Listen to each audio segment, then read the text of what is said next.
Major general Ruknuddin, আপনি এই পরিস্থিতির মধ্যে, এই যে ১১৫ জনের মধ্যে আপনি আছেন এবং আপনি এই পরিস্থিতির মধ্যে দিয়ে গিয়েছেন। এই যে সরকার পরিবর্তনের সাথে সাথে এই যে পরিবর্তনগুলো বাংলাদেশের রাজনীতিতে তৈরি হয়েছে, আমার মনে হয় যে আগে হয়েছে কিনা আপনার থেকে সেটাও শুনতে চাইবো, কিন্তু আওয়ামী লীগ ২০০৯ সালে ক্ষমতায় আসার পরে এই ঘটনাগুলো আমরা বেশি দেখেছি। যেহেতু এখানে উল্লেখ করা হয়েছে ২০০৯ থেকে ২৪ পর্যন্ত আসলে কি হয়েছিল আপনার সাথে বা কি হয়েছিল, এবং পাশাপাশি আপনি যদি অন্য ২-৪ জনের উদাহরণ টেনে ধরেন, কি হয়েছিল, কেন আপনাকে চাকরি থেকে বঞ্চিত করা হয়েছিল, এবং তখন আপনি আসলে কি ধরনের পরিস্থিতির মুখোমুখি হয়েছিলেন? দেরিতে হলেও বিলম্বে হলেও সরকার বিষয়টির প্রতি নজর দেয় এবং একটি ইতিবাচক সিদ্ধান্ত গ্রহণের জন্য বঞ্চিত অফিসারদের স্বার্থের কথা চিন্তা করে সিদ্ধান্ত নেয়ার জন্য আমি আসলে সন্তুষ্ট। এবং আমার মতো যারা এই বিগত স্বৈরাচারী সময়ে বিভিন্নভাবে বঞ্চিত হয়েছেন এবং কষ্ট সাফারিংসের ভিকটিম হয়েছেন, তাদের দুঃখ কষ্টের সাথে শরিক হয়ে আমিও মনে করছি তারাও বিষয়টিতে সন্তুষ্ট। কিন্তু একটা কথা এখানে বলে রাখা দরকার যে দেখেন, এই ধরনের একটি অনাহুত হঠাৎ করে একজন অফিসারকে চাকরি থেকে বরখাস্ত, অব্যাহতি, রিটায়ার্ড, বাধ্যতামূলক, অকালীন, হোয়াটএভার, এটা তার জীবনে একটা বিরাট ঝড় নিয়ে আসে। এবং তার জীবন শুধু তাকে নিত্য নিয়ে নয়, তার সন্তান থাকে, তার পরিবার থাকে, তাদের উপরে একটা বিরাট পরিবর্তন নিয়ে আসে। এবং কে কিভাবে এটাকে হ্যান্ডেল করে, এটা অনেক অনেকের কাছে এটা পরিষ্কার হওয়া উচিত যে এটা খুব একটা সহজ নয়। হঠাৎ করে একজনের লাইফস্টাইল পরিবর্তন হয়ে যাওয়া, হ্যাঁ, এটা বাহিরে থেকে আমরা শুধু দেখতেছি আপনাকে চাকরিচ্যুত করা হয়েছে, কিন্তু ভিতরের বিষয়গুলো আসলে আপনি জানে না। রাইট এরকম পরিস্থিতির মধ্যে দিয়ে তো অনেকেই গিয়েছে, আপনি গিয়েছেন বাস্তব। হ্যাঁ, রাইট। সেই জন্যই আমি আমার অভিজ্ঞতা থেকে বলবো, তো এটা আসলে খুবই কষ্টকর বিষয়।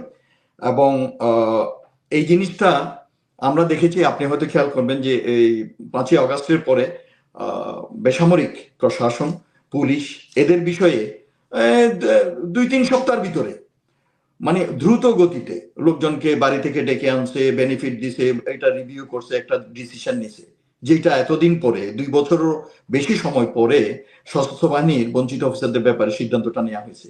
এই সিদ্ধান্ত কিন্তু বাকিদের ব্যাপারে সেই অন্তরীণ ইন্টারিম গভর্নমেন্টের সময় ২-৩ সপ্তাহের ভিতরে হয়ে গেছে। তো এই সশস্ত্র বাহিনীর ব্যাপারে এই বিষয়টা কেন হলো, এটা কিন্তু আমাদের একটু খতিয়ে দেখা দরকার।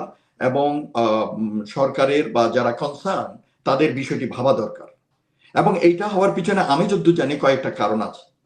১ নম্বর কারণ হচ্ছে, আমি মনে করেন ৫ই আগস্টের পরে দেশে যাই এবং আমি দেখলাম যে একজন ব্রিগেডিয়ার, সে আপনার এখানেও মাঝে মাঝে আসে টক শোতে।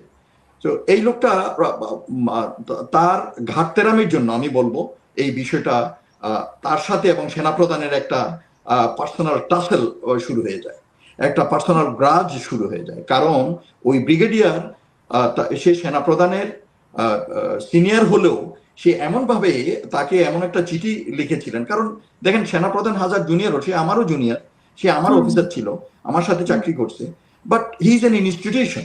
সেনাবাহিনী প্রধান একজন প্রতিষ্ঠান। তো তাকে আসলে হেলাফেলা করে বা ভয়ভীতি দেখায়, মেজাজ দেখায়, অভদ্রভাবে চিঠি লেখার কোনো মানে হয় না। তো বিষয়টা সেনা সদর এবং সেনা প্রধানকে খুবই পীড়া দিয়েছে। এই হ্যাঁ, এইটার ভিত্তিতে তাদের ভিতরে একটা পার্সোনাল টাসন, এবং সেই জন্য সেনা সদর থেকে এই ব্যাপারে তাকে তাকে কোনো পাত্তাই দেয়নি এবং তাকে আর কোনো অ্যাক্সেসই দেয়নি। পরবর্তীতে এই অফিসার কিন্তু অবাঞ্ছিত ঘোষণা করা হয় সেনাবাহিনী বিভিন্ন জায়গা থেকে। এটা নিয়ে আমি আর যাব না। এটা হচ্ছে একটা কারণ। দ্বিতীয় হচ্ছে, আমরা জানি ডক্টর ইউনূসের অ্যাডভাইজারি কাউন্সিলে অনেক বাম আপনি ঘোরা ওনার নাম নাম বলছে। বলতে পারছেন না, যে যার হ্যাঁ, কারণে এত কিছু, আপনি ওনার নাম বলতে পারছেন না যার কারণে এত কিছু না হয়েছে। আমি বলতে চাচ্ছি না, যারা বুঝার বুঝে নেবে, আমি বলতে চাচ্ছি না। কারণ একটা মানুষকে হেয় প্রতিপন্ন আমি করতে চাই না ওভাবে। আমি কখনো এটা করি না, আমি পার্সোনাল এটাকে যাই না। বাট এইটা একটা কারণ গেল। সেকেন্ড হচ্ছে ডক্টর ইউনূসের উপদেষ্টা মণ্ডলীর ভিতরে আমরা জানি বেশ কয়েকজন বাম ঘরানার লোক ছিল, এবং বাম ঘরানার লোকরা তারা তো কমিউনিস্ট চিন্তা ভাবনার হয়, এবং তারা সেনাবাহিনীকে পছন্দই করে, এবং তারা তাদের ভিতরে অনেকেই বলছে যে সেনাবাহিনী বাংলাদেশে তো দরকার নেই। যেমন আপনাদের জানি না মনে আছে কিনা, অনেক আগে এই রাশেদ খান মেননই বলছে যে তার বাংলাদেশের সেনাবাহিনী দরকার নেই, অথচ সে যখন গুলি খাইছিল আপনার মনে পড়ে কিনা এক সময়, এবং সিএমএ থেকে ছিল সামরিক হাসপাতালে, এই আমাদের সৈন্যরাই তাকে লাইন ধরে রক্ত দিচ্ছে এবং বাঁচাইছে।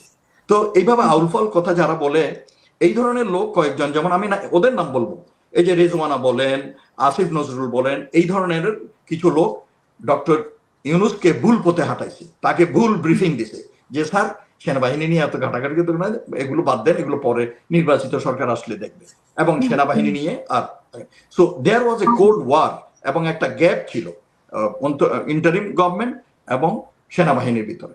আমি এর আগেও বলেছি, আমি ওই যখন দেশে গেছিলাম তখন একটা একজন জেনারেল আমাকে বলতেছিল, সার্ভিং জেনারেল বলে, স্যার সরকার থেকে আমাদেরকে কোনো সহযোগিতা করে না, এই যে মিনিস্ট্রি অফ ডিফেন্সে আমাদের বিভিন্ন ফাইল যায়, ফাইলগুলো আটকায় রাখে, বিলম্বিত করে। তো এই ধরনের একটা অবস্থা ভিতরে ছিল। তো এইগুলো কারণে এটা হয় নাই। তড়িঘড়ি করে উনি যাওয়ার আগে একটা বোর্ড করে, কারণ একটু প্রেশার আসতেছিল বিভিন্ন মহল থেকে, সেই জন্য ফেব্রুয়ারিতে তো ইলেকশন হলো, ফেব্রুয়ারির 5 কি 6 তারিখের দিকে একটা অর্ডার আউট করলেন এইরকম কিছু অফিসারদের ইয়ে করা। কিন্তু এই সরকার আসার পর তাদের এটাতে অবজারভেশন ছিল, কিছু পর্যবেক্ষণ ছিল এবং কিছু আপত্তি ছিল। পরে নতুন একটা বোর্ড করে তারা এটা করছে এবং এই যে প্রজ্ঞাপন জারি করছে এবং সিদ্ধান্ত নিছে। সো এটা দেরিতে হলেও আমি এটা সাধুবাদ জানাই। কিন্তু আমার কথা হচ্ছে যে এই ধরনের সেনাবাহিনীকে নিয়ে এই ধরনের হেলাফেলা করা উচিত নয়। সেনাবাহিনী একটি জাতীয় গর্বের প্রতিষ্ঠান, এই জিনিসটা সবার আগে খেয়াল রাখতে হবে, এবং দরকার হলে সেনাবাহিনীকে অগ্রগণ্যতা দেওয়া উচিত। আমরা জানি দেশের বিভিন্ন ক্রান্তিকালে সেই মুক্তিযুদ্ধ থেকে শুরু করে এই সেনাবাহিনী বিভিন্ন ত্যাগ তিতিক্ষার মাধ্যমে আমাদের জাতির পাশে এসে দাঁড়ায়, জনগণের পাশে এসে দাঁড়ায়। এটা বলতে হবে না কাউকে এসে, এটা আমরা দেখেছি। কাজেই বিদেশি বয়ান হোক, দেশের ভিতরে বা বাইরে অপশক্তি যারা আছে, তারা বিভিন্ন ইউটিউবের মাধ্যমে, সোশ্যাল মিডিয়ার মাধ্যমে বিভিন্ন সমালোচনা, বিতর্ক, আননেসেসারি কল্পনাপ্রসূত কাহিনী বানিয়ে সেনাবাহিনীকে বিতর্কিত করার কোনো মানে হয় না। এটা আমরা দেশের জনগণ আমাদেরকে বুঝতে হবে।